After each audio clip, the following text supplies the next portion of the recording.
Because they have fought this battle, they feel is impossible. And so they weaponize it and makes it a doctrine. And that doctrine enslaves many. There are many churches today where immorality is normal.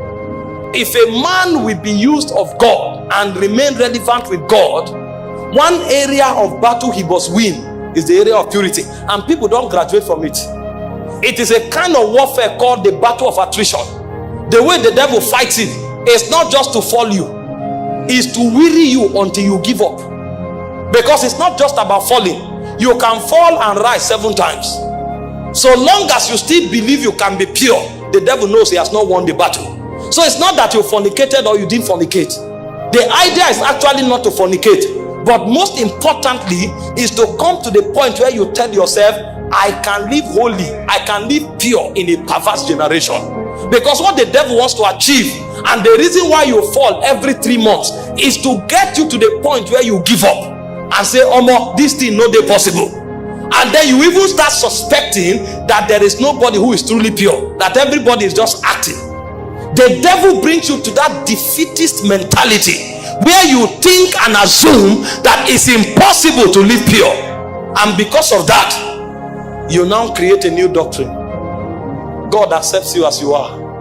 God will accept you as you are, but God will not work with you as you are. You'll see new doctrines that righteousness is a nature, it's not an act. Because they have fought this battle, they feel is impossible.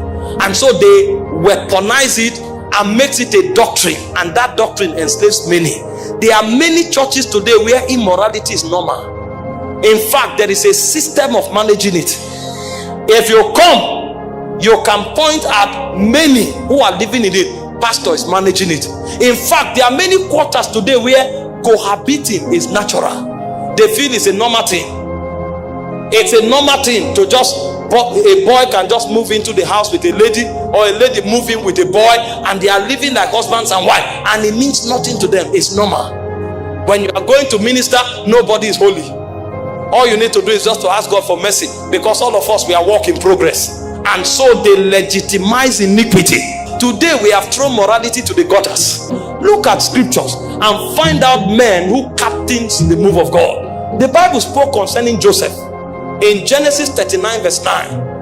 A woman of a big man in the city threw herself at him. Those days, when you are a man of means in society, you marry the best of women. Just the same way you ride the best of horses. And this woman threw herself to Joseph. Do what you want with me, I am all yours. And Joseph asked himself a question: how can I do this evil and sin against God? How can I commit this kind of evil? Nobody was seeing, but he knew God was seeing. I can't do this. The woman threatened him, I will not do it. In our generation today, we'll be the one going to pray, Lord, this temptation in this house, hey, help me, oh, help me. What kind of temptation is this? Temptate what? The things that should attract anger from our spirit is what we are calling temptation. How can a married woman be affectionate towards you because she is beautiful? Our generation, we call it a temptation. It triggered anger in the heart of Joseph, and Joseph said, I will never do it. When the woman eventually accused him, the guy went into prison for 14 years, and there was no record that Joseph regretted of walking in purity. It was never documented that Joseph was angry with God or Joseph regretted for what he did. And suddenly the Bible will say, until the time that his word came. He said the word of the Lord tried it. The move of God in Egypt that saved the whole world was powered by a young boy that understood the place of sexual purity. If Joseph had compromised with Potiphar's wife, probably he would have become the head of the houseboys. He would have been promoted and be given a citizenship right. He would have become a senior houseboy forever, and there wouldn't have been a move of God in Egypt. Many moves of God have been aborted because of 5 minutes of pleasure in immorality. You thought nobody saw you, but heaven was waiting on you. That time when you were battling whether to do it or not, the fate of God was resting on you. The fate of a generation was resting on you. Imagine what would have happened to the world. The whole world would have died of hunger, because that move of God was resting on one man. One man. There were not two. Only Joseph knew what to do. Only Joseph. So beyond having authority over senators, beyond having lordship over the house of Pharaoh, he was the lifeline of the move of God for that dispensation. If Moses had fornicated with Potiphar's wife, even his father would have died of hunger. The plan of God for a generation, except God intervened, the world would have been wiped off. People came from all over the world to look for food in Egypt. When Moses was battling to be sexually pure, that's what God was looking at. So heaven was praying for Joseph, because they knew if he fell, the world would have died. Men would have gone into hunger and the earth would have been wiped off. Do you know what is at stake? That 5 minutes that you compromised. Do you know what is at stake? Why do you think demons every demon will leave here to make sure you fornicate for just 5 minutes? Because they are seeing what you are not seeing. When Joseph was rejecting Potiphar's wife, the devil was seeing the savior of the world. But even Joseph did not see it. May God not disqualify you. Imagine if Joseph fornicated and God said, because you have done this, I will raise another deliverer. What would have been the value of Joseph's life? He would have been a slave forever. But when Joseph made that decision, he saved the world. Daniel chapter 1 verse 8, we saw another testimony of a man who carried the move of God in a corrupt nation like Babylon. They brought things that appetized, and the Bible said Daniel and his friends proposed in their hearts that they will not defile themselves with the portion of the king's meat, because these things are offered to idols. If it's what you need in order to grow fat, allow us to be lean, and by the grace of God we will not grow lean, but we will not defile ourselves. God was looking at the faith of Israel. God was looking at the salvation of Israel from Babylon. It was never about food. This is the error of Adam. He thought it was about an apple. The devil knows this transaction is not about an apple. It's about the destiny of the human race. It's about the move of God over a dispensation. You are bargaining apple. A spirit is bargaining territories.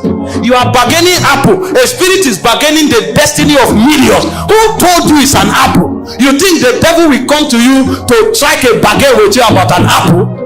Do you know how busy the devil is? The Bible said the devil is running to and fro the earth. A being that busy, you think he will come away from his busy schedule and is arguing with you for 1 month just to sleep with that lady because of the pleasure? There's something he's seeing that you are not seeing. He has checked in the heaven and he has discovered that you are one of God's 7 soldiers for the next move of God. And if he brings you down, the move of God is at stake. You are thinking it's about pleasure. The devil is seeing the move of God that you are not seeing.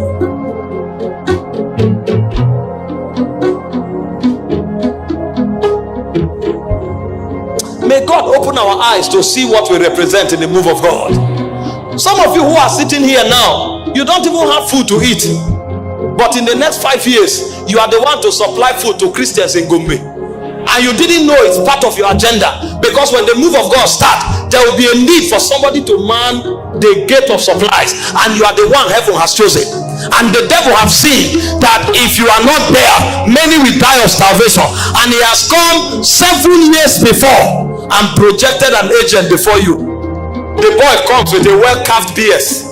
He has spent 2 years in the gym, built his chest, and is coming to you in the evening with singlet and well-carved BS. And you are going to your room, you carry his picture, you are smiling, he sends you a message, you are beautiful. If you want to know, go to the mirror. The mirror too will tell you the same thing. You look at one text message, you read it 20 times, you smile, you smile, you smile. You are bargaining something that is about to happen in 7 years. If you have understanding, you will delete that message, block that person's number, and invite him to church to meet your pastor. If you have not yet been converted, I have no interaction with you. For what has light got to do with darkness?